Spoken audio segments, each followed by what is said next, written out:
نریندر مودی نے پاکستان کا پانی روکنے کا اعلان کیا ہے۔ یہ بیان پاکستان کے ساتھ پانی کی تقسیم کے معاہدے کی معطلی کے بعد آیا۔ مودی نے کہا کہ بھارت کا پانی اب اندرونی استعمال کے لیے رکھا جائے گا۔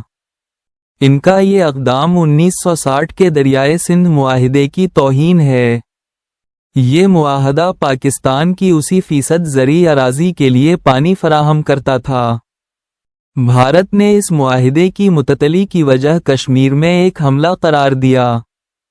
پاکستان نے اس حملے میں ملوث ہونے کے بھارتی الزامات کو مسترد کیا ہے۔ میدان جنگ کی تیاری پر پاکستانی حکومت نے زور دیا ہے۔ عالمی طاقتیں کشیدگی کم کرنے کی اپیل کر رہی ہیں۔ پاکستان نے قانونی کارروائی کی دھمکی دیتے ہوئے موقف اپنایا ہے، یہاں تک کہ پانی روکنے کی کوشش کو جنگی عمل سمجھا جائے گا۔ بھارت نے ہائیڈرو پاور منصوبوں کی تکمیل کی تاریخیں بھی آگے بڑھا دی ہیں۔